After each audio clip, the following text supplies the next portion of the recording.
Le Figaro, bonjour. On est en direct sur la page Facebook du Figaro et vous nous retrouverez ensuite à l'issue de cette émission sur le site du Figaro.fr. Nouvel épisode de notre débrief de l'entre-deux tours. Vous êtes nombreux à nous suivre et on vous remercie. Vous êtes nombreux à réagir et on vous en remercie également. Vous pouvez poser également vos questions à nos invités et on les posera nous-mêmes. C'est donc sur la page Facebook du Figaro. À 24 heures du débat entre Emmanuel Macron et Marine Le Pen, est-ce que l'élection est déjà faite? C'est la question que l'on se pose tant les écarts restent grands dans les derniers sondages. Décidément, on fera le point avec vous, Jérôme Sainte-Marie, politologue, patron de Pollingvox et aussi auteur de ce livre, Le Nouvel Ordre démocratique. C'est aux éditions du Moment. Dans ce livre, vous décrivez notamment le système démocratique français qui se disloque, je cite, sous nos yeux. La gauche, dites-vous, enchaîne les déroutes électorales et la droite s'enferre dans ses impasses avec, ajoutez-vous, un Front National conquérant, bien que lui aussi traversé de contradictions. Marion Maréchal Le Pen, bonsoir. Vous nous en direz peut-être un peu plus sur les contradictions internes ou à tous les moins sur les derniers développements avec notamment la polémique autour d'un éventuel plagiat des discours de François Fillon. Merci en tout cas d'être avec nous. On rappelle que vous êtes députée, la plus jeune de l'Assemblée nationale et on dit représentante de l'aile droite conservatrice du Front National.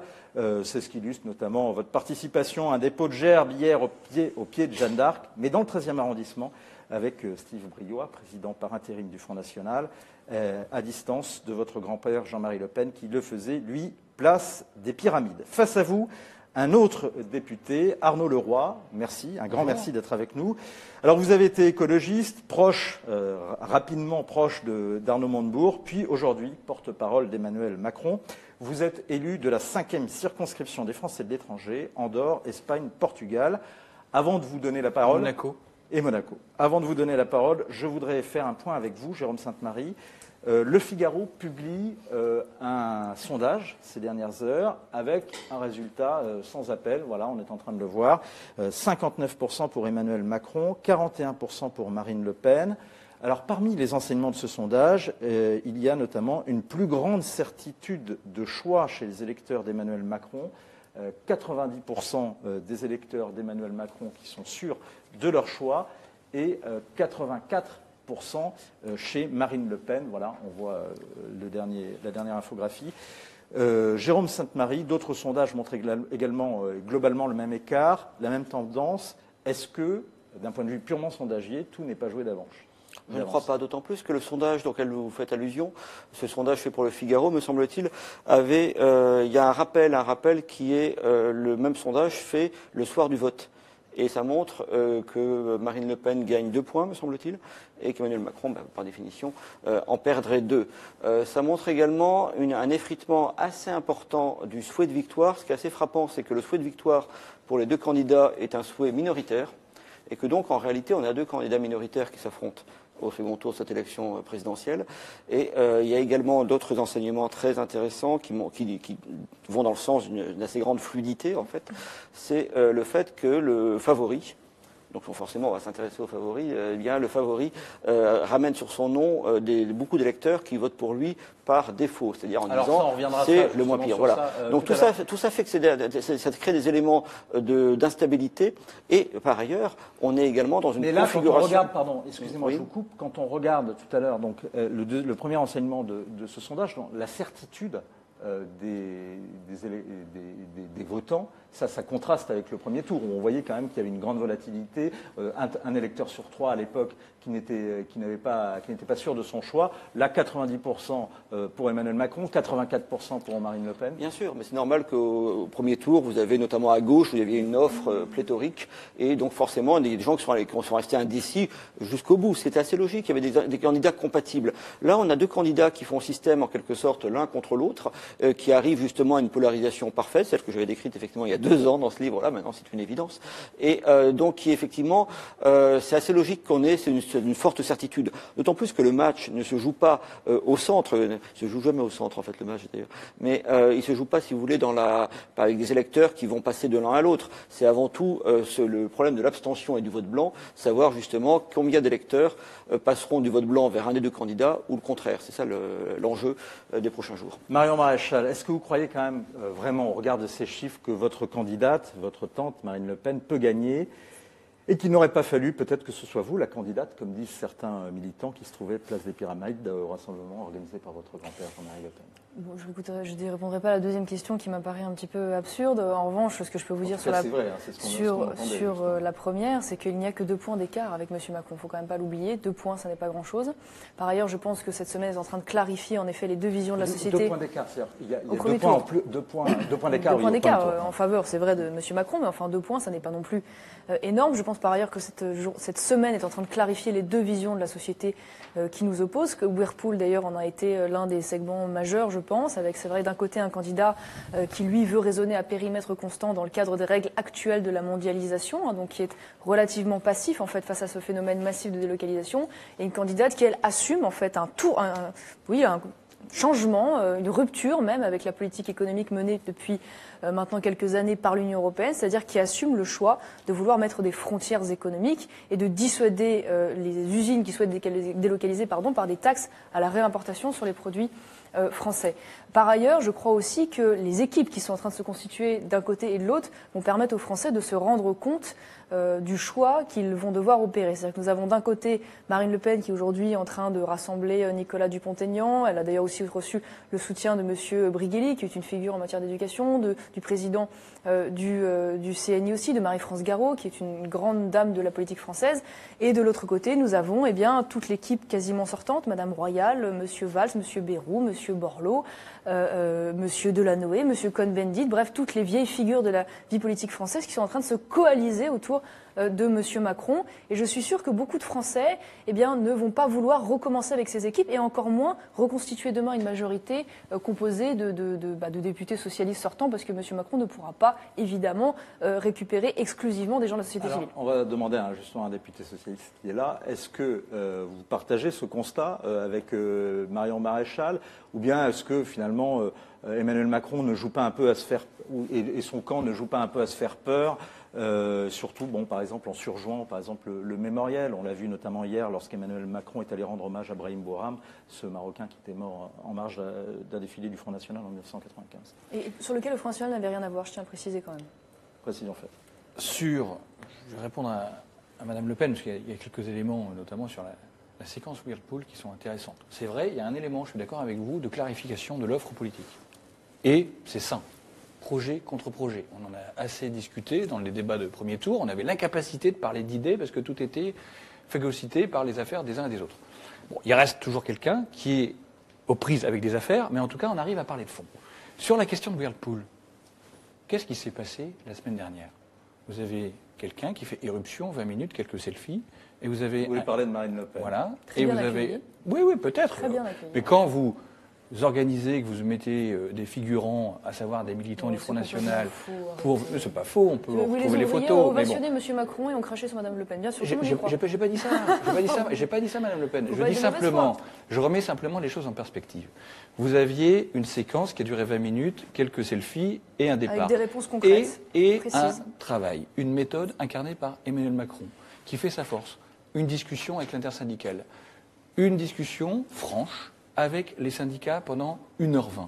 Voilà, vous avez une différence d'offre, d'approche. Concernant les propositions, vous avez un candidat qui vous dit, écoutez, on fera tout pour que cette reprise ait lieu, que s'il y a un plan social, là où l'État peut agir, il soit le meilleur possible pour les salariés.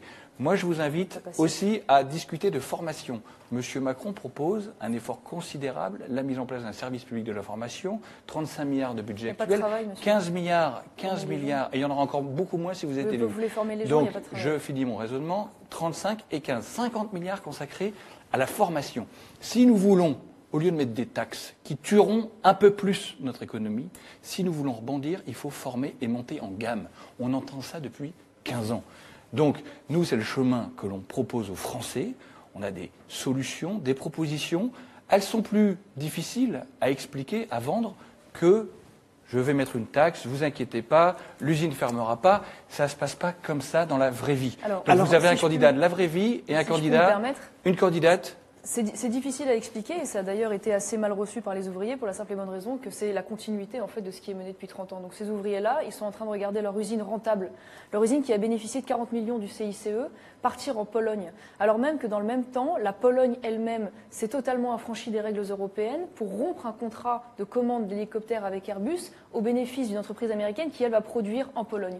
Donc nous avons d'un côté des pays qui font le choix d'être des États actifs, qui agissent pour faire du patriotisme économique, pour produire, consommer local, faire de l'emploi local. Et à côté de ça, nous avons un candidat qui, lui, raisonne avec les règles actuelles de l'Union européenne, qui vont immanquablement continuer, parce que vous le savez, c'est malheureusement inexorable à entraîner la désindustrialisation massive de notre pays. Alors vous pouvez considérer que la France, ça peut être un pays de service et uniquement un pays à haute valeur ajoutée.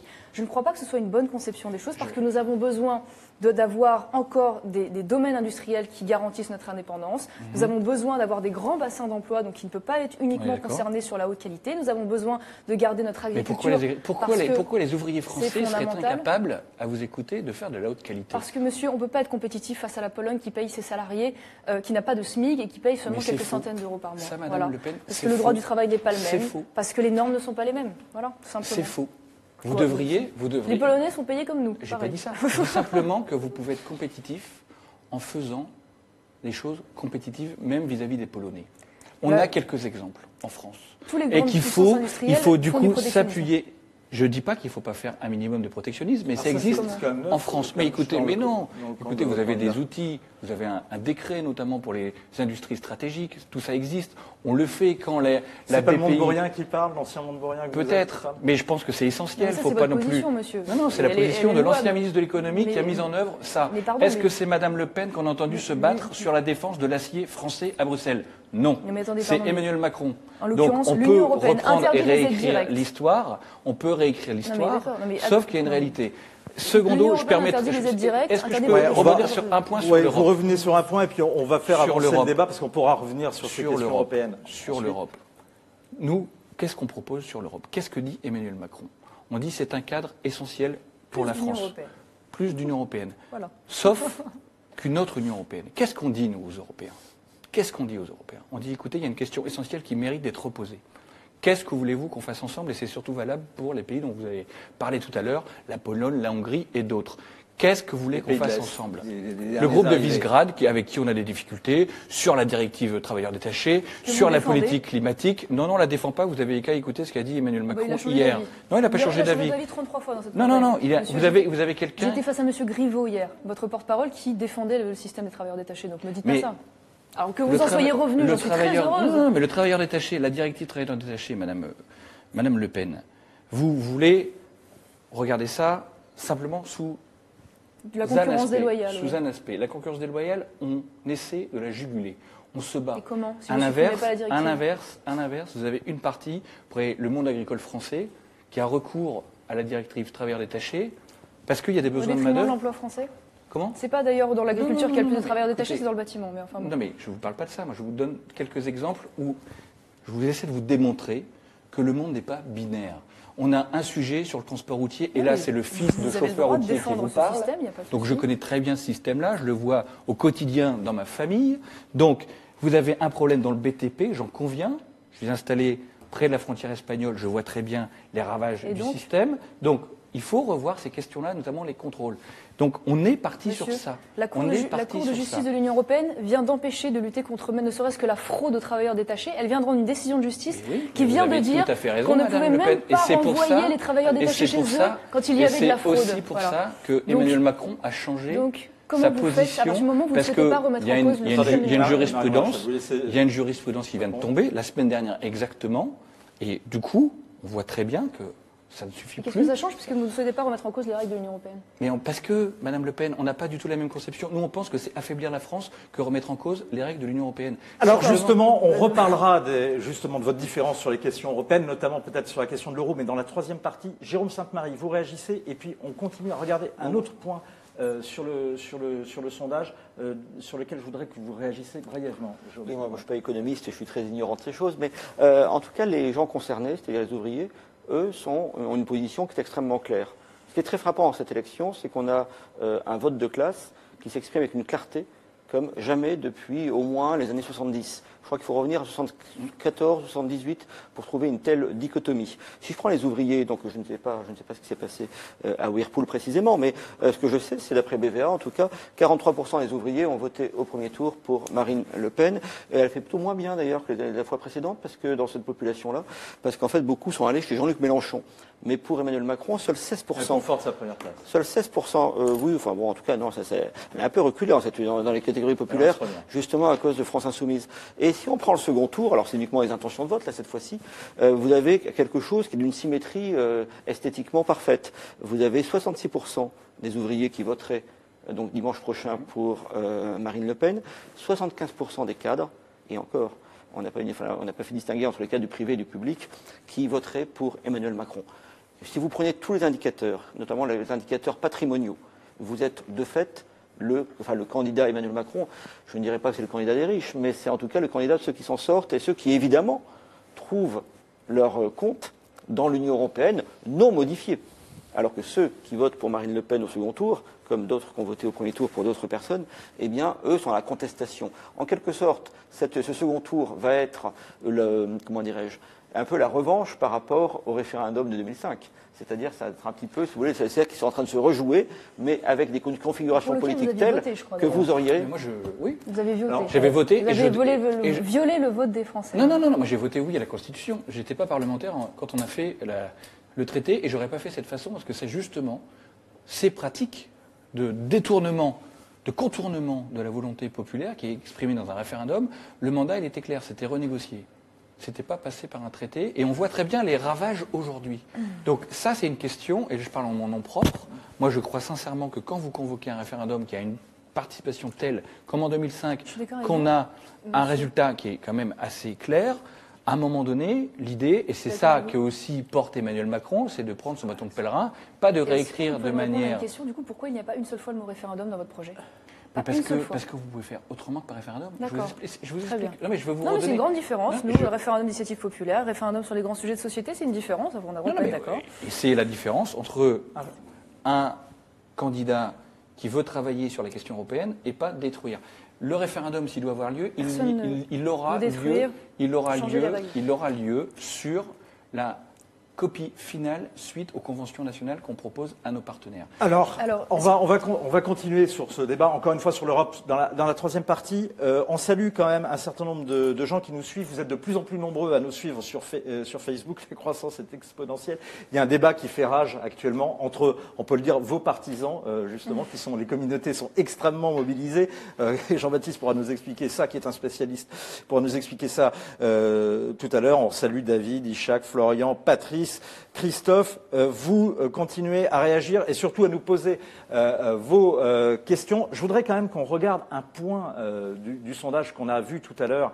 Justement, c'est les motivations du vote, en tous les cas des intentions de vote.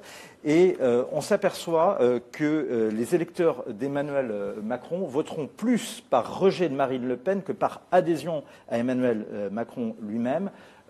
Et chez Marine Le Pen, c'est l'inverse. Alors avant de vous faire réagir, juste Jérôme Sainte-Marie, un commentaire. Est-ce que c'est vous, les tendances que vous voyez également ? Oui, c'est ce qu'observent tous les instituts, avec des questions différentes, des résultats différents.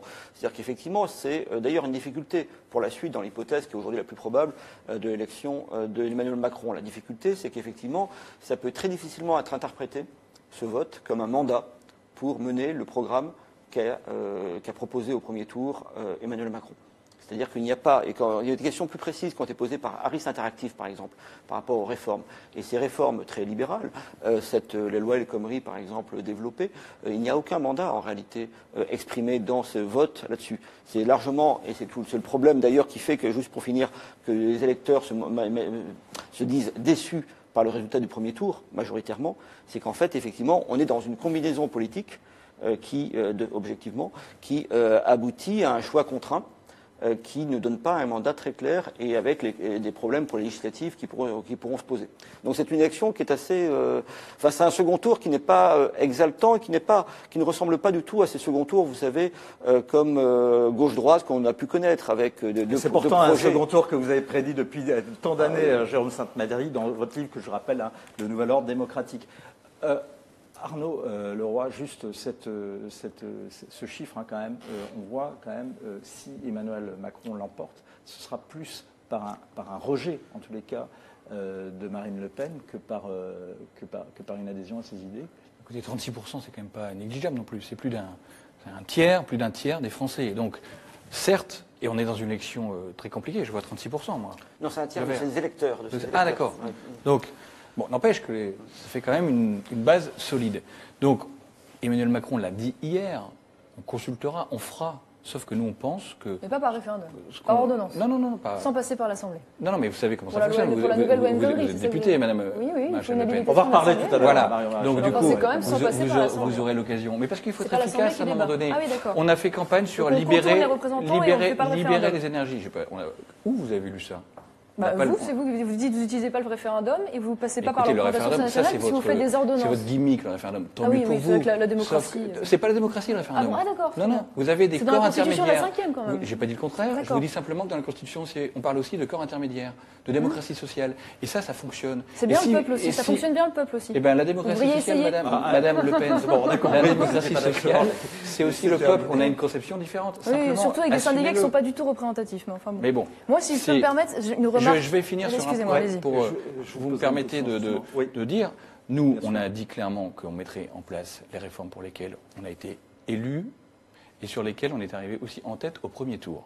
Donc, il y aura des discussions, on fera pour que les gens puissent s'y retrouver. S'il y a des amendements, on pourra discuter. Il y aura des débats parlementaires sur c'est la méthode. Et Emmanuel Macron est quelqu'un de compromis, de consensus. On va travailler, mais il faut que la boussole et le cap soient respectés si on veut que le pays rebondisse pour éviter la désillusion en plus, un vote de défiance encore plus fort en 2022. C'est aussi ça l'enjeu du quinquennat qui s'ouvre. Marion Maréchal, juste quand on voit les résultats, quand même 64% des gens qui voteraient pour Emmanuel Macron le feraient par rejet de Marine Le Pen. Ça veut dire quand même qu'on est toujours, c'est pas une théorie le plafond de verre. Non, je ne crois pas, parce que d'élection en élection, on progresse, donc c'est bien que le plafond de verre augmente et qu'un jour, il dépassera les 51%. Moi, ce que je crois dans cette élection, c'est qu'il y a une chose qui peut faire la différence dans le deuxième tour, c'est les questions de société. Parce qu'il y a les questions économiques, c'est vrai, on est clivant, il y a d'ailleurs les perdants, les gagnants de la mondialisation, c'est très clair aujourd'hui dans ce débat, mais il y a les questions de société, c'est-à-dire qu'il y a la question de l'immigration, il y a la question de la sécurité et de la délinquance, et il y a la question du terrorisme. C'est des sujets fondamentaux, c'est les grands défis que nous allons devoir relever, et sur ces sujets, alors sur l'immigration, rien. Et surtout pas d'ailleurs le rétablissement des frontières, pas la suppression du droit du sol, pas la suppression de l'automaticité du regroupement familial, aucune remise en cause de toutes les incitations sociales à l'immigration clandestine, pas de réforme du droit d'asile qui aujourd'hui est totalement abusif. Donc là-dessus, on a un sujet. Si vous revenez à 6 mois uniquement, vous ne modifiez pas les critères et vous ne modifiez pas non plus la liste des pays sûrs. Donc en fait, vous ne changez rien aux conditions. Je ne parle pas des modalités de la procédure. Sur la question de la sécurité, aucune réforme, les critères du droit d'asile de la politique pénale. Aucune réforme de la politique pénale, pas de remise en place des peines planchées, pas de remise en place de la perpétuité réelle, pas de remise en place des remises automatiques de peine, pas de remise en cause des réformes Dati et Taubira. Donc là, vraiment, encore une fois, deux conception de la politique pénale qui, bien sûr, qui se confrontent, j'ai envie de vous dire, puisque c'est vrai que nous, on considère que c'est vrai que c'est bien de mettre plus de policiers. Encore faut-il que la justice derrière, ne soit pas une justice laxiste, soit une justice efficace. Sinon, ils ont le sentiment de vider l'océan à la petite cuillère, ces policiers. Et sur la question du terrorisme, enfin, j'en finis parce que c'est fondamental. J'ai vu une mesure, j'ai vu le renforcement des renseignements. Ce qui est d'ailleurs très bien, c'est un fait consensus globalement chez tous les candidats, mais en parallèle de cela, je n'ai rien vu sur le traitement en amont des difficultés. Je n'ai rien vu, vous l'avez dit, il l'a redit d'ailleurs ce matin, il ne souhaite pas dissoudre l'UOIF, il n'a pas d'ailleurs rejeté son soutien, il ne souhaite pas expulser les fichiers étrangers, il ne souhaite pas déchoir de leur nationalité les binationaux qui reviennent de Syrie. Bref, je veux dire, à part ce renforcement des renseignements, on n'a rien de concret qui puisse nous garantir demain qu'on va pouvoir limiter l'impact terroriste en France. Arnaud Leroy, sur ces questions-là. Moi, je pense qu'il faut rappeler un terme.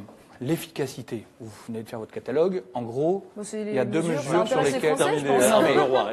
Ça intéresse les Français. Nous, on parle d'efficacité. Je pense que quand vous êtes face à des Donc, sujets l'efficacité, c'est tels- les mots, c'est pas les Non, mesures. non, non, D'accord. L'efficacité, c'est des mesures Laissez parler concrètes. Arnaud Leroy. Vous Allez-y, avez je vous votre fonds de commerce, ça fait 40 ans que votre pas un fonds grand-père de l'a commerce, développé. monsieur, c'est Votre une tante vision de la a France. repris l'affaire. Vous allez certainement la reprendre dans quelques années. Vous qui êtes un apparatchik de parti politique, vous n'allez pas me faire la leçon. Écoutez, moi j'ai excusez-moi. travaillé depuis l'âge de 16 ans, Oui, je pense moi, pas que ce soit le cas de tout le monde. Vous êtes un Donc- apparatchik de parti politique, voilà. Non, non, Moi, bah, écoutez, il je y a vous pas de invite à regarder problème, mon hein, CV. Moi, je ne dois pas ma carrière à mon nom. Ma J'ai légitimité, simplement, ma légitimité, ce sont mes électeurs qui me l'ont donné. c'est pas également, vous. c'est Bah, les mêmes. voilà. Vous savez, j'ai Bah, même- Alors, donc, on ne est m'attaquez d'accord, pas. on va arrêter de faire un débat Bon. sur les CV personnels. Non, non, Arnaud mais- Leroy, à un vous moment donné, répondez, faut mettre les choses vous répondez en sur perspective. ces Ne m'attaquez questions. pas Moi, là-dessus. je vous ai pas attaqué Je là-dessus. suis Je pas vous dis moins légitime simplement. que vous, voilà. Bon, Est-ce y a que pas j'ai de- dit ça, Mais Madame non, Le vous me Pen dites vous êtes une héritière. Vous faites comme votre patron, vous faites la morale. C'est ce qu'il fait d'ailleurs Mais depuis vous 3 faites jours. ça, vous faites On ça va tous plus les sur les jours, tous les arguments. matins. Marion Matin, Maréchal, midi, Arnaud chaque Leroy, personnel, on et donnez pas reprend leçon une discussion de sur le morale. fond. Mais s'il allez-y, vous sur le plaît. Simplement, terrorisme, sur le allez-y. terrorisme. Sur ces questions-là. Écoutez, vous avez vu qu'on a quand même M. Fauvert avec nous, qui sera candidat pour En Vous Marche, rappelez qui est, l'ancien directeur du RAID. Donc moi, je veux bien tout entendre.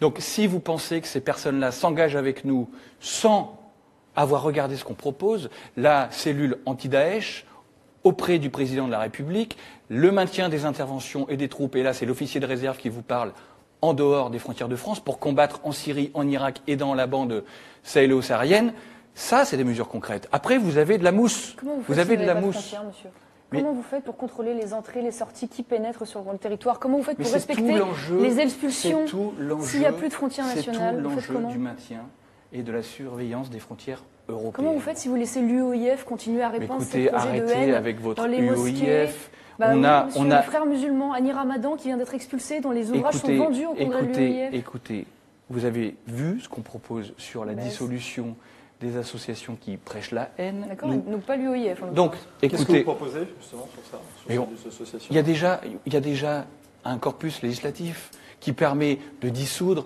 d'expulser, Et de Mohamed fermer Saoui, des il en pense mosquées. quoi Donc, Votre référent dans le 95, l'islamiste, là, il en pense quoi? on peut parler sérieusement ou... Non, c'est mais très sérieux. vous pouvez répondre. Et puis, Non, mais on moi, va non, parce que c'est très Mohamed important. Saoud, donc, qui était, Écoutez, moi, je veux vous parler de la Qui a police tenu de, des la propos police de radicaux, mais qui est un mec proximité, sympa. Oui. la Pas- police de proximité qu'on remet, signaux faibles en termes d'importance de renseignement. Ça, c'est important. La question du renseignement, des ex-RG qu'on renforce, on réemploie, on libère de l'emploi policier de terrain en simplifiant les procédures. On fait 10 000 embauches. Donc moi, je veux bien Et vous entendre êtes On reparlera, simplement- on Pardon, reparlera juste de une ces petite questions. on question. fait 15 000, Dernière petite question. 15 000 places de prison supplémentaires. Vous êtes pour la présomption de légitime défense pour les policiers ou pas? Écoutez, on C'est a pas voté dans un votre projet. texte. On a voté un texte. Non, la présomption récemment, de légitime défense. Récemment, on est en Non, contact avec. Pas l'alignement des policiers avec les gendarmes, la présomption de légitime défense. Écoutez, il y a des débats qui sont en cours. D'accord. Et je tiens à ce Vous moment-là répondez du pas débat Oui. précis Oui. à rappeler le soutien d'Emmanuel Macron à ce qui s'est passé hier au CRS. Alors, Mais vous justement, ne répondez on va en reparler. On reprendra ces questions-là qui sont importantes ensuite. Mais je voudrais qu'on s'arrête justement sur les dernières 24 heures, qu'on prenne un petit peu de recul par rapport donc au dernier développement et au programme. Vous posez nos questions à nos invités sur la page Facebook. Pour l'instant, vous débattez. Vous êtes de plus en plus nombreux. On n'a jamais vu autant de monde en simultané. La preuve que votre débat est important et intéressant et intéresse les internautes. Est-ce que l'élection est jouée d'avance? Comment soumettre le vote des mélanchonistes et rallier les fillonistes?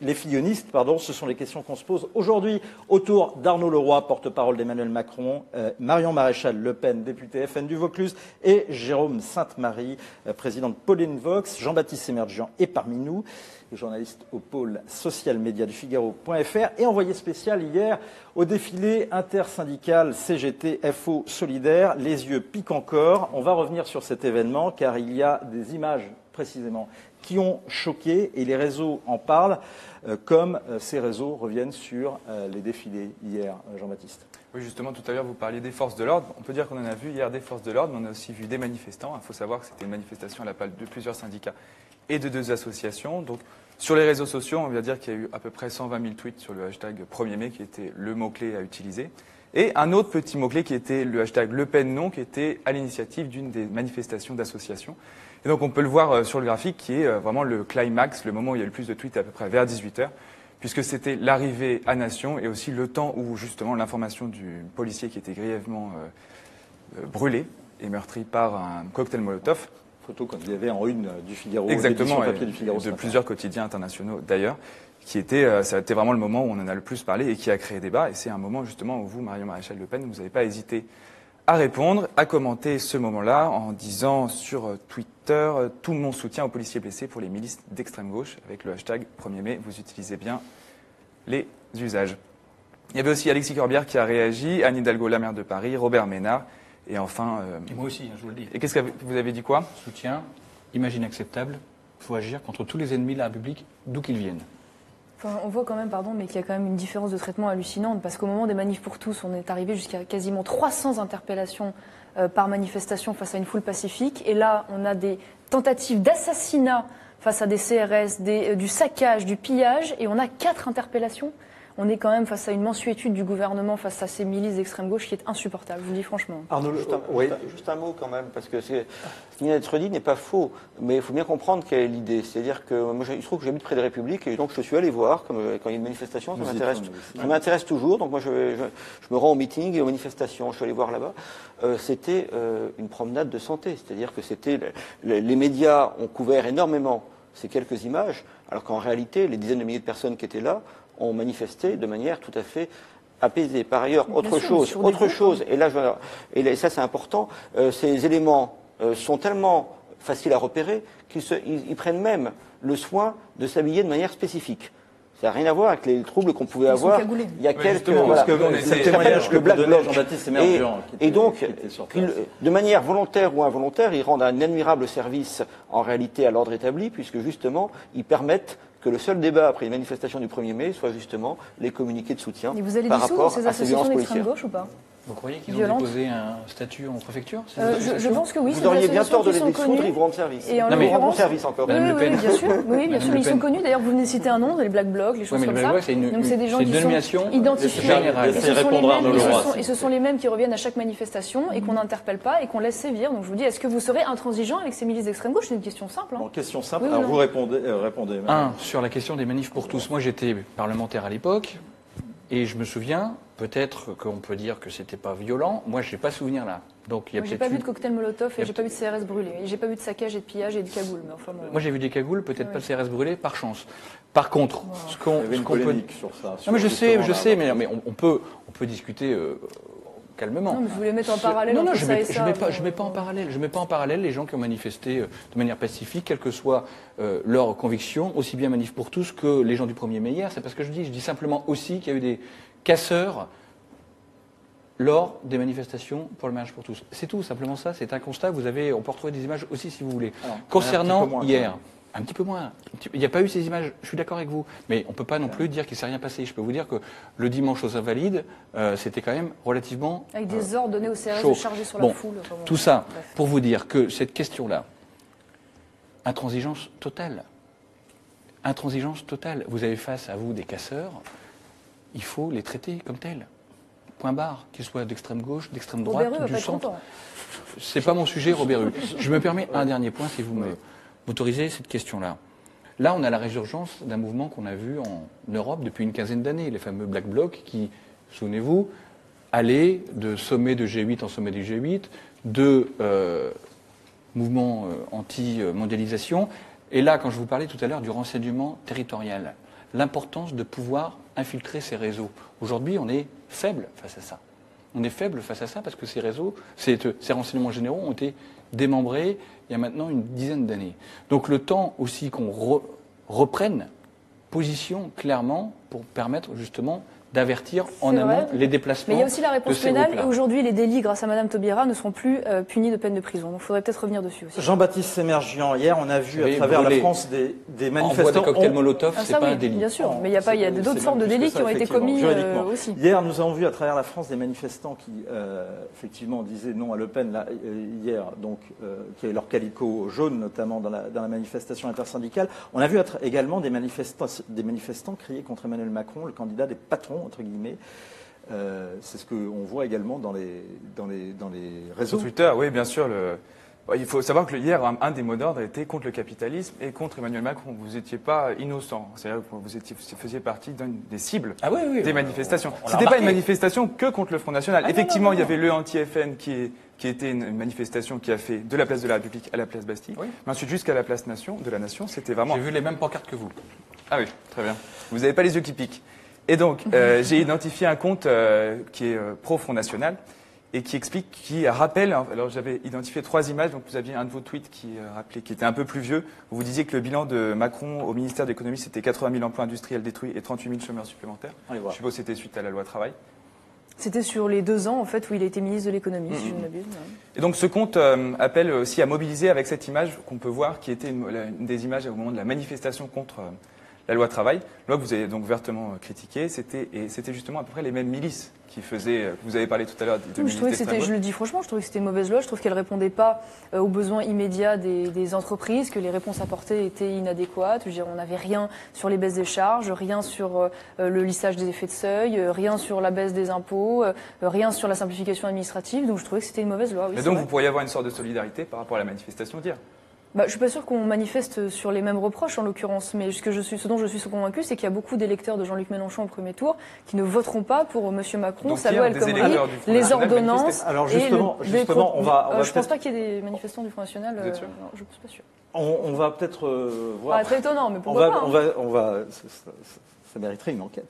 On va peut-être voir, on ne le verra pas, mais c'est l'info qu'on vous donne. Eh bien voilà, si les résultats de la consultation justement qui a été menée auprès de la France Insoumise, eh bien une majorité, une courte majorité, est en faveur du vote blanc ou nul et de l'abstention, 37% plus 29%, ce qui fait quand même les 2/3 des insoumis, en tous les cas ceux qui se sont exprimés, qui seraient en faveur d'un vote blanc. Jérôme Sainte-Marie, est-ce que ça correspond à votre tendance et est-ce que ça change ce que l'on sait des reports de voix chez les électeurs de Jean-Luc Mélenchon? C'est un peu différent des reports de voix, tout simplement parce que là, la base est beaucoup plus large. C'est les millions d'électeurs, c'est pas uniquement, je ne sais pas combien de personnes ont pris part à cette consultation, mais ça doit se compter plutôt en dizaines de milliers. On était à 300 000, moi, si j'ai... 300, en centaines de milliers même carrément. Donc là, vous avez un noyau plus motivé, on va dire, et qui bien sûr est très sensible. Il y a beaucoup de gens, de syndicalistes, il y a beaucoup de gens également. Ces comités d'appui, les 3000 comités d'appui de France Insoumise, ont largement revivifié les réseaux justement de terrain de la campagne de 2005 en réalité. Donc c'est des gens qui sont très motivés par une critique antilibérale et qui n'ont aucune raison évidemment de se retrouver dans le programme d'Emmanuel Macron. Donc là, il y a une rupture absolue. Plus de la moitié des insoumis au sein de la gauche qui correspond, dont il faut se féliciter, parce qu'elle correspond à une fracture de fond. On dit toujours c'est une question de personne, là on a vraiment une fracture de fond, c'est bien 2 visions du monde. C'est ce que l'on a observé avec Jean-Baptiste Émergent hier dans le défilé justement intersyndical. Et de sociologie. Et donc là effectivement, on n'a pas, quand on va aux électeurs, on n'a pas 2/3, 1/3. Ce que l'on a, c'est qu'on a ça a un peu monté, on est passé de 10 à 15, à même pas 20% des électeurs de Mélenchon de premier tour qui voteraient pour Marine Le Pen. Donc beaucoup moins que des électeurs de François Fillon, de fait. Par ailleurs, on a la moitié des gens qui voteraient pour des gens, pour parler comme Mélenchon, qui voteraient pour Emmanuel Macron, et puis le reste qui s'abstiendrait. Donc c'est moitié-moitié, grosso modo. Une réaction rapide sur ces insoumis, donc ces militants insoumis qui se disent à 2/3 pour l'abstention, le vote blanc ou nul. Arnaud Leroy. Moi, peut-être qu'il y a un choix qui a été fait par un groupe de personnes qui soutenaient un candidat. Voilà, c'est un peu le bis repetita de ce qui s'est passé en Espagne avec Podemos. Voilà, une démocratie directe, Internet, ils choisissent, ils assument, simplement ça. Ce que moi j'ai tendance à dire, c'est que pour... Moi, je vous pose la question parce que justement, Jean-Luc Mélenchon avait lancé un appel vendredi soir à Emmanuel Macron en demandant de faire un signe en direction des électeurs de Jean-Luc Mélenchon. Et en guise de réponse, donc Emmanuel Macron hier, lors de son meeting, a déclaré, alors qu'on voit les images justement de l'ovation de Jean-Luc Mélenchon hier, donc au défilé intersyndical quand il est apparu sur le stand de la France Insoumise, Emmanuel Macron a répondu finalement: demain ceux qui me soutiennent combattront des aspects de mon projet, je le sais et je le respecte. Vous craignez pas que ça se termine mal finalement? finalement, cette fin de non-recevoir. En gros, ce que pas- demandent les Mélenchonistes, c'est qu'Emmanuel Macron renonce notamment au plafonnement des indemnités de licenciement. etc. La demande de Jean-Luc Mélenchon, hier ou vendredi, c'était de renoncer à la réforme du droit du travail. Nous, on pense que si on veut relancer l'activité, libérer l'énergie dans notre pays, on doit faire une réforme conséquente du droit du travail. C'est assumé et ça a toujours été la position Donc c'est une fin de historique. non-recevoir. Non, il y a une passerelle possible. La transition écologique. Et, je me permets simplement, sauf que les électeurs de Jean-Luc Mélenchon n'ont pas regardé cet aspect-là. On a un vrai programme de transition écologique dans le projet d'Emmanuel Macron. Sérieux, budgété, ambitieux. Question des perturbateurs endocriniens, dont on a tant parlé. Question de la transition énergétique, dont on a tant parlé également. Question de la transition agricole. Question de la précarité énergétique. Donc sur cette transition écologique qui a structuré également le programme de Benoît Hamon. C'est un élément structurant de la campagne de Jean-Luc Mélenchon aussi. D'accord. Une réaction, Marion Maréchal, sur ce plan. Là, je vois les images derrière. Juste Faudra quand même, faudra juste quand on expliquer voit un qu'il n'y a peu. que 15 à 20% qui voteraient en faveur de Marine Le Pen, on se demande quand même si toute l'énergie qui est passée au Front National pour attirer les électeurs de Jean-Luc Mélenchon n'est pas du temps perdu. Ah, déjà, je vois les images derrière. Il faudrait peut-être dire à M. Macron que la Marseillaise, la main sur le cœur, c'est à l'américaine. En France, on ne fait pas ça. La deuxième chose, c'est que je trouve que les électeurs de Jean-Luc Mélenchon ont moins le mérite de la cohérence. Ils sont beaucoup plus cohérents que ne le sont manifestement aujourd'hui les cadres et les élus des Républicains, puisqu'au moins ils vont au bout de leur logique. Ils ont combattu les réformes de M. Macron. C'est vrai que nous, on a l'ambition de passer de 21% à 51% des Français, donc on s'adresse à tous les Français. On ne va pas commencer à regarder leur vote du premier tour, ce serait absurde. Il y a évidemment des passerelles. Parce que Marine Le Pen a fait quand même une Bien sûr, mais à l'endroit. Je vais vous dire. Moi, je me suis jamais cachée. Je l'ai toujours dit. Je suis une femme de droite et je pense qu'aujourd'hui, beaucoup des aspirations que je défends sont partagées par énormément d'électeurs déçus des Républicains. Je le dis comme je le pense. Ce qui n'empêche pas par ailleurs qu'il puisse y avoir en effet des passerelles avec certaines aspirations des Insoumis. Lesquelles ? Sur la remise en cause, par exemple, de l'OTAN, le fait de pouvoir maîtriser nos frontières économiques et donc faire en sorte que l'État puisse nous protéger de la concurrence déloyale, le refus de la financiarisation de la société, par exemple la séparation des banques d'affaires et de dépôts qui avait été promise par François Hollande et qui n'a jamais été mise en œuvre et que nous avons toujours défendu. Donc oui, je pense qu'il y a des... Si, bien sûr que si, monsieur. Bien sûr que si. Ça a été voté au début du quinquennat. Oui, sauf que c'était une réforme complètement bidon et même les banques elles-mêmes l'avaient admise. Donc là, pour le coup, c'était une belle hypocrisie. Mais voilà, donc je pense qu'il y a en effet une partie des choses que l'on défend dans lesquelles ils peuvent se retrouver. En tout cas, ce qui est certain, et je crois que ce qui rassemble aujourd'hui les déçus des Républicains et ces Insoumis, c'est qu'ils ne veulent surtout pas repartir avec cette équipe qui a mis la France dans le mur pendant 5 ans. Alors, juste une réaction rapide, parce qu'il nous reste une dizaine de minutes. Je voudrais quand même qu'on parle de François Fillon et mais moi, je pense qu'il faut surtout parler de la cohérence des projets. Parce qu'on n'a pas évoqué le week-end un petit peu compliqué. En tout cas, moi, je suis la campagne de Marine Le Pen pour comprendre un petit peu l'offre. Donc, alors, on a, je ne sais pas si c'est un week-end compliqué, on va reparler justement on a du projet. l'ambition. Vous voulez parler de l'euro, je pense. Exactement, notamment. c'est quand même alors, un élément important. On a l'honnêteté de dire aux personnes qui éventuellement nous rejoindraient qu'on a un corpus qu'on veut garder parce que c'est essentiel pour gouverner. On a tant souffert de manque de cap, de boussole et compagnie. Donc moi, simplement, sur la question des ralliements ou autres, on essaie, nous, de faire un rassemblement autour d'un projet qu'on pourra discuter à la marge, mais il y a une ligne force qu'il faut absolument garder en termes de cohérence et d'efficacité vous répondez à une question au service des Français. Est-ce que vous pouvez peut-être répondre à une question là, qui nous était posée sur les réseaux sociaux? C'est d'abord, qui Emmanuel Macron prendrait comme Premier ministre? Joker. On ne sait pas avec qui M. Macron va gouverner. Et que plus de choix que ferez-vous par rapport à Manuel Valls? Mais écoutez, Manuel Valls est un homme politique français. Est-ce qu'il faut qu'il parte du Parti socialiste pour aller... Ça a été expliqué ce matin par Emmanuel Macron. Il est bienvenu. Voilà. Ah non, pas au Front National, mais chez M. Macron. Donc, les règles sont claires sur les ralliements et qui veut faire avec nous. Voilà. Et on ne changera pas. Donc il faut qu'il quitte le Parti socialiste pour... Ça a été dit ce matin par Emmanuel Macron lui-même. On passe du PS au PS mutant. J'ai une question. La pause juste après peut-être Jean-Baptiste. Je voudrais quand même qu'on aille un petit peu rue de Vaugirard où c'était également où c'est ce soir le débat, le bureau politique des Républicains. Mais auparavant, il y a eu un pot d'adieu de François Fillon. C'était à la Maison de la Chimie. Avec ses soutiens parlementaires, et le candidat malheureux des Républicains en a appelé à ses électeurs. Je sais leur amertume, leur colère, je la ressens aussi, mais notre devoir, c'est de penser à l'avenir à un autre pays, c'est ce qu'a déclaré François Fillon. L'avenir, c'est d'éviter de voir la France présidée par l'extrémisme. Marion Maréchal, une réaction par rapport Alors, ce qui est très amusant, c'est que ce sont donc ces gens qui vont aller faire élire M. Macron en appelant à voter pour lui et qui demain veulent constituer une majorité à l'Assemblée nationale pour combattre donc ce même M. Macron qu'ils auront fait élire. Je crois que c'est la démonstration qu'il y a un profond manque de cohérence, j'ai presque envie de dire même de probité de la part de ces gens. Voilà, on est dans un plat de lentilles, donc ils essayent de sauver à tout prix le peu qu'il leur reste. Je pense qu'ils vont le payer très très cher électoralement. On va regarder, peut-être qu'il y a des images donc, du ralliement de Nicolas Dupont-Aignan, c'était vendredi sur France 2, il a été très décrié. On attribue à Nicolas Dupont-Aignan justement le fait que Marine Le Pen ait évolué sur la question de l'euro, et donc Marine Le Pen qui a, en tout cas ça fait beaucoup réagir sur les réseaux, Jean-Baptiste, renoncé à renoncer à l'euro comme préalable de sa politique. Alors, en fait, c'est très simple. C'est d'ailleurs une profonde différence avec les équipes de M. Macron, c'est que nous ne raisonnons pas à périmètre constant.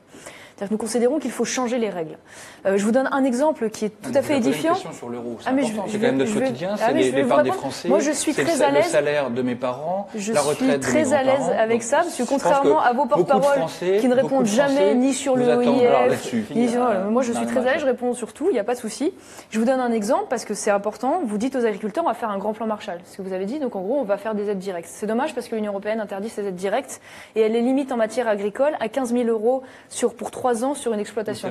C'est-à-dire que donc vous avez tout renégocié finalement. D'accord. Alors je vous réponds, c'est très simple.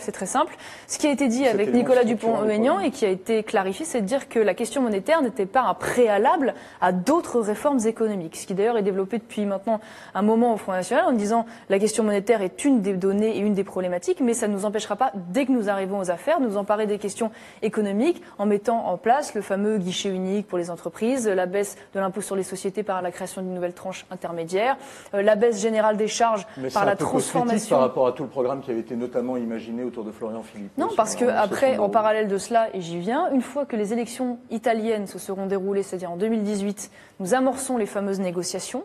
À l'issue, pour récupérer nos souverainetés, souveraineté territoriale par la sortie de l'espace Schengen, souveraineté législative et souveraineté monétaire. Et à l'issue de ces négociations, nous revenons devant les Français et nous leur laissons le choix. Voilà, soit ils sont convaincus par ce statut dérogatoire, ils en sont satisfaits, soit ils ne le sont pas, ils nous le diront. Mais en tout cas, ce qu'il faut que les Français entendent, c'est que rien ne se fera sans eux et que ce sont de toute façon tous les Français qui décideront par la voie du référendum. Arnaud Laurent. Vous avez compris, vous ? Je vous pose la question, vous réagissez. Moi, je n'interviens pas dans votre débat. Je peux vous réexpliquer si vous voulez. Non, mais c'est pas la peine. Je pense qu'on a ça depuis vendredi soir. Voilà. Alors, ça prendra 6 mois, 1 an. Maintenant, on attend les élections italiennes. Dans peu de temps, on dira, mais écoutez, les élections italiennes, c'est mineur à côté de 2019, les élections européennes. Que vous comprenez pas. Et la question du Brexit. Donc voilà, tout ça n'est pas très sérieux. Demain, la question qui se pose, c'est combien coûterait une baguette de pain ? Est-ce qu'on la paiera en francs Le Pen ou en euros ? Est-ce qu'on paiera demain les retraites en francs Le Pen ou en euros ? Est-ce qu'on sera capable, en sortant, je finis là-dessus si vous me permettez, d'aller dans un pays voisin, l'Allemagne, l'Espagne ou l'Italie, de commercer en euros ? C'est simplement ça. Les entrepreneurs aujourd'hui de ce pays veulent savoir s'ils paieront leurs matières premières en euros ou dans un franc qui sera, bon an, mal an, 20% plus faible que l'euro.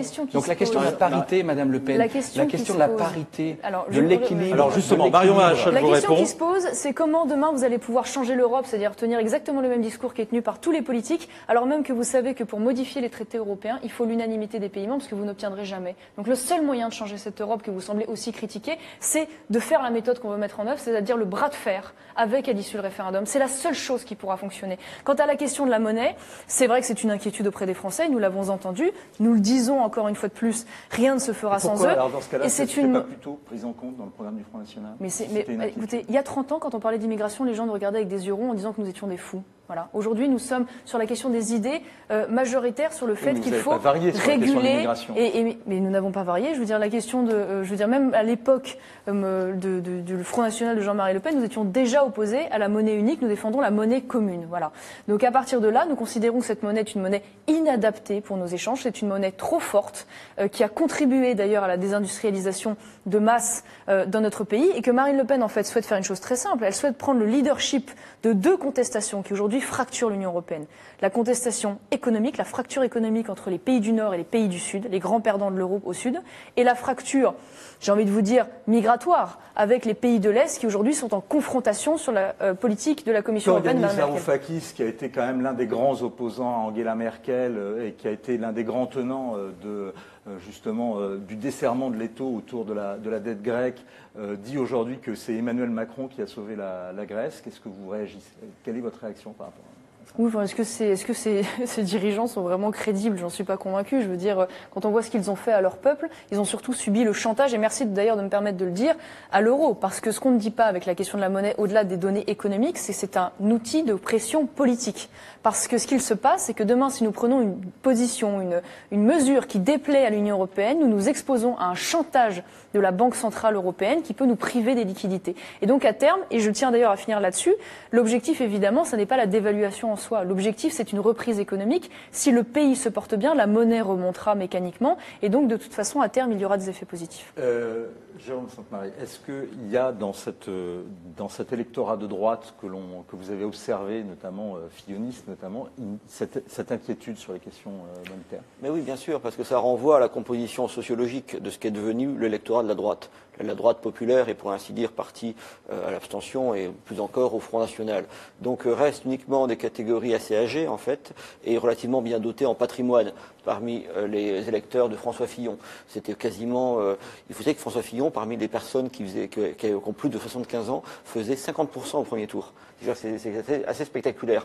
Or, ces personnes considèrent que leur patrimoine, leur épargne, etc., sont menacés par une sortie directe de l'euro. Alors c'est assez irrationnel en fait, on a fait des groupes Cali, des choses comme ça, et on se rend compte qu'il n'y a pas tellement d'arguments. Des gens qui ne voyagent jamais nous disent c'est quand même plus pratique de pouvoir aller, quand on va à l'étranger, c'est quand même plus pratique de pouvoir payer directement en euros. C'est des gens, je sais, du coup on les interrogeait et ils ne voyagent jamais. Mais en fait, c'est effectivement des éléments comme ça, une pensée un peu magique. Alors, il y a deux choses qui cohabitent dans l'opinion française. On peut faire un débat, mais quand c'est à l'étranger, c'est plus simple quand vous n'avez pas à faire d'échange monétaire. Pardon, mais quand l'euro je voyage beaucoup, ça me gêne pas. Bon, ça me dérange pas. Débat. C'est même plus joli et plus rigolo. Mais vous avez donc non, ce qui est important, c'est de voir que vous avez une critique très forte de l'euro et même de l'Union européenne dans l'opinion française. Et il y a, notamment chez les plus jeunes, le sentiment européen décline. Mais en même temps, et dans les mêmes sondages, donc c'est les mêmes personnes qui nous répondent que l'euro pour eux a été une catastrophe, enfin une mauvaise chose pour la France, pas une catastrophe, une mauvaise chose pour la France et pour eux-mêmes, notamment en raison de l'inflation. Mais quand juste après on leur dit alors il faut en sortir, là ils ne veulent pas en sortir.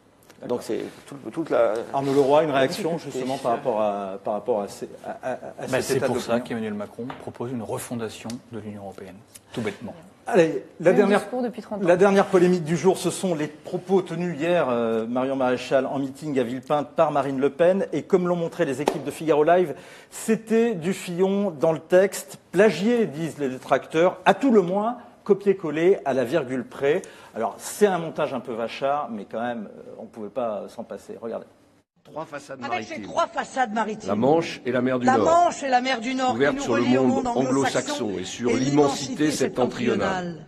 La façade atlantique qui nous ouvre depuis des siècles. Le grand large et qui nous livre ses aventures. La façade méditerranéenne. Foyer de civilisation parmi les plus vieilles et les plus riches de l'histoire. Mais il y a aussi trois frontières terrestres. Les Pyrénées d'abord, qui engagent la France dans cette immense... Voilà, et on peut jouer encore sur 1 minute, 2 minutes si on veut. Jean-Michel Apathy sur France Info dénonçait ce matin l'amateurisme dans la campagne de Marine Le Pen. Il ne faut peut-être pas exagérer. Enfin, je veux dire, c'est 1 minute de discours sur 1h15, et d'après ce que j'ai compris, c'est manifestement un clin d'œil assumé. Voilà, c'est un clin d'œil assumé pour précisément démontrer et faire la démonstration que nous partageons aussi des choses avec les électeurs des Républicains, et notamment sur la vision à l'international, sur le développement de la culture à l'international, et donc à partir de là, je vous dis ce que m'a dit l'équipe de campagne. Oui, j'ai l'impression que c'est un peu quand même des éléments de langage. Là, Ah bah écoutez, moi je crois ce qu'on me dit, en l'occurrence, c'est ce qui a été dit, c'est ce qui a été défendu par tous nos cadres aujourd'hui, clairement, en disant nous assumons totalement, c'est un clin d'œil qui se voulait volontaire, pour faire la démonstration, en effet, que nous avons aussi beaucoup de choses en commun avec ce peuple de droite. Est-ce qu'on a une idée, Jérôme Sainte-Marie, du report des voix des électeurs de Fillon sur nos deux candidats, en tous les cas, les candidats des deux représentants qui sont... Alors, en fait, on a à peu près entre 30 et 40% des électeurs de François Fillon qui voteraient pour Marine Le Pen, et puis à peu près autant, qui davantage, qui voteraient pour Emmanuel Macron. En fait, ceux qui votent, vous savez, là, en l'occurrence, pour cet électorat-là, on sent très bien que, comment dirais-je, les convictions politiques s'opposent aux intérêts économiques. C'est-à-dire ceux qui votent par intérêt ont le sentiment de devoir voter pour Emmanuel Macron. Et après, il y a toute une frustration vu la nature de la campagne de François Fillon, il y a une frustration politique qui est très forte et qui les pousserait plutôt à aller voter pour Marine Le Pen. Ce que j'essaie de dire, c'est que c'est pas deux mondes qui s'opposent, c'est bien une espèce de balancement à l'intérieur de chacun, quasiment, des électeurs de François Fillon. Arnaud Leroy, une réaction par rapport à ça ? Ce qui veut dire, quand je dis ça, ça veut dire également que ces rapports de force à l'intérieur de cet électorat peuvent changer très vite, y compris à l'occasion du débat de demain. Une réaction par rapport à ces chiffres? Ou bien Jean-Baptiste Émergent avait une question justement là sur le numérique. Oui, j'ai une question de Julien Gassu qui justement parle du numérique, qui est quand même un sujet qui n'a pas été autant traité que ça dans la campagne. Il y en a tellement. Oui, mais le numérique c'est quand même quelque chose qui est parmi les l'écologie également par rapport à la protection des données personnelles notamment. Oui, il y a un projet d'ailleurs constitutionnel là-dessus, puisqu'ils veulent mettre la protection des données personnelles auprès de la Constitution. Ils veulent d'ailleurs, nous souhaitons avoir un projet stratégique de développement d'entreprises qui nous permette aussi de protéger nos données françaises. Parce qu'aujourd'hui, nous sommes complètement, j'ai envie de vous dire, à la merci des entreprises américaines en grande partie. Et donc, nous avons un grand projet de développement pour protéger les données des Français. Vous savez que c'est pas possible. Pourquoi ce serait pas Techniquement possible parlant, c'est-à-dire que les entreprises américaines sont obligées d'avoir leur data center aux États-Unis. Écoutez, moi j'ai eu des points de vue très différents pour en avoir parlé, donc en l'occurrence, si eux le font, je vois pas pourquoi on serait capable de le faire. C'est pour ça que nous met en avant la notion de souveraineté numérique. Que pour le numérique, par contre. Et on pense qu'il faut aussi traiter ça au niveau européen. Quand vous avez aujourd'hui dans les discussions, notamment avec les GAFA, Google, Facebook, Google, Amazon, voilà. Facebook, Apple. Aujourd'hui, vous avez un rapport de force asymétrique conséquent si seule la France doit aller s'affronter, question de l'imposition. Des coopérations européennes, il n'y a pas de problème. Ça, vous voyez, ça sert l'Europe, Madame Le Pen. Donc, il faut qu'on traite ça. La question des données aussi est extrêmement importante parce que ça fait partie aujourd'hui, c'est quelque chose qui est valorisé économiquement de manière incroyable et qui fait partie, vous voyez, les gens sont parfois plus réactifs quand vous avez leur email que quand vous avez leur adresse postale ou leur numéro de téléphone. Donc, il faut qu'on fasse attention à cette nouvelle sensibilité chez nos compatriotes. Il y a un enjeu économique majeur, de santé aussi, parce que vous savez très bien qu'on a des problématiques qui sont liées à l'information qu'on met parfois gentiment sur son smartphone, dans le truc juste l'application santé. Et simplement sur un dernier point, si vous me permettez, sur la question du report des voix des électeurs de François Fillon. Il y a une autre question pour vous, d'accord. Puisqu'on a parlé du copier-coller du discours de Fillon par Marine Le Pen. Il y a énormément de gens qui nous disent sur Facebook actuellement, ce que m'indique Charlotte Darche, qui reprochent justement à Macron d'avoir fait du copier-coller à Marseille par rapport au discours de François Hollande. Un communautariste aussi d'ailleurs. Vous avez eu des infos, vous avez eu des choses j'ai pas l'impression que ça fait le même buzz en tout cas. Donc, alors, pour parler de vrais sujets de fond qui sont quand même beaucoup plus intéressants, c'est quand même amusant de voir aujourd'hui vous voir parler de souveraineté, notamment de souveraineté numérique, quand vous avez eu un ancien ministre. Je suis ravi que vous parliez d'Europe. Un ancien ministre, je vais vous répondre là-dessus tout de suite, un ancien ministre de l'économie qui a bradé Alstom, qui a bradé Technip, qui a bradé Alcatel, c'est-à-dire des grands champions industriels français, dont certains, c'est-à-dire la branche énergie d'Alstom, touchaient directement à notre indépendance et qui l'a fusionné ou vendu à l'étranger. Donc moi, je ne fais pas confiance à cet homme-là pour garantir notre indépendance. Je vous le dis franchement. Et par ailleurs, je suis une Européenne, puisque vous savez que l'Europe, c'est notre continent, c'est notre civilisation. Et donc, sachez que la coopération européenne n'implique pas nécessairement de continuer à raisonner dans ce cadre mortifère de l'Union européenne. On reprendra ces questions-là. Oui, Arnaud Leroy, vous réagissez rapidement et après on fait un dernier tour de table. Sur la question des classes populaires, classes moyennes, le projet d'Emmanuel Macron, c'est 127 € en plus pour un smicard. Le projet de Marine Le Pen, c'est 17. Chacun fera son choix dimanche prochain. Nous défendons tous les deux, vous devriez être contents, la baisse des cotisations sociales salariales. Sauf que nous, c'est financé par la taxe à la réimportation et vous, ça n'est pas financé. Alors, on reparlera de tous ces points-là. Juste une dernière question, chacun. Vous voulez plus nous quitter? Demain, mais j'espère bien, on est bien, le débat est d'une certaine tenue. Quel conseil vous donneriez demain à votre candidat avant le débat, Arnaud Leroy? D'être naturel. Oui, idem. Et j'ai envie de donner aussi un conseil aux électeurs, pour avoir entendu ce qui a été dit tout à l'heure. Il ne faut pas se comporter dans des élections comme des citoyens consommateurs. Je crois qu'il faut être capable de raisonner au-delà de son strict intérêt personnel. Il faut aussi être capable de raisonner à l'échelle du pays. Et même si on a la chance, et c'est mon cas, d'évoluer dans un cercle où on est relativement préservé de certaines choses, il faut aussi penser à nos agriculteurs qui se suicident tous les 2 jours, à tous ces gens qui sont jetés dans le chômage, jetés dans la précarité, à ces millions de gens qui sont aujourd'hui sous le seuil de pauvreté en France. Il faut penser aussi à leur apporter des réponses. Jérôme Sainte-Marie, quels sont les enjeux d'ici dimanche à vos... Je crois que le débat est très important pour différentes raisons. La première, c'est que généralement les débats de second tour, vous savez, ça n'a pas beaucoup d'importance dans les rapports de force électoraux.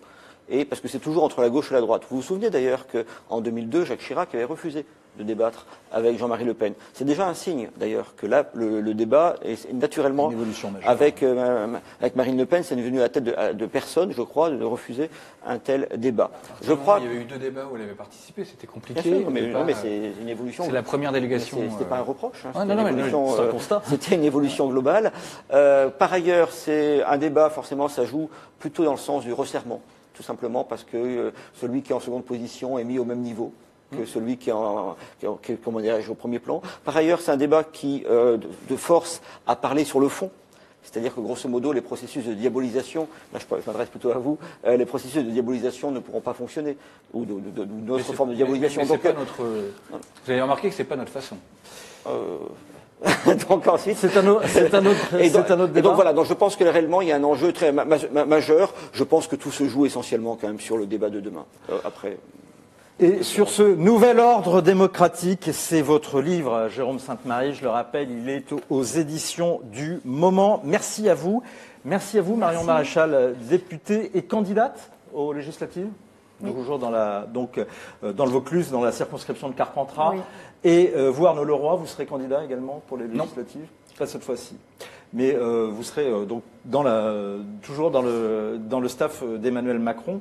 Et on attend de savoir un petit peu plus dimanche soir, où vous pourrez suivre l'édition spéciale sur Figaro Live. Merci à vous, Jean-Baptiste. Merci aux internautes. Et merci aux internautes qui ont été nombreux et qui ont été de plus en plus nombreux à suivre cette émission. On est désolé, on a explosé les compteurs, mais justement, c'était au regard de la qualité du débat et des intervenants qui étaient autour du plateau. Merci à Marie-Laetitia Bonavita qui les a invités, Laurent Triard, Charlotte Darche, Ariane Lecoeur, Valérie Ancelin, Jean-Charles Cousin, Benjamin Bazin et Jean-Baptiste Sémerdur, encore une fois que je remercie. Demain, rendez-vous à 17h, cette fois-ci avec de jeunes représentants des candidats, il y en avait des jeunes ici aussi aujourd'hui, autour de Guillaume Roquette, et puis on se retrouvera, mais là ce sera de 4 candidats, et puis on se retrouvera à 20h30 avant le débat, les enjeux, les coulisses, et après le débat pour un débrief spécial en compagnie notamment d'Yves Tréhard et Mathilde Sirot. À très vite sur Figaro Live.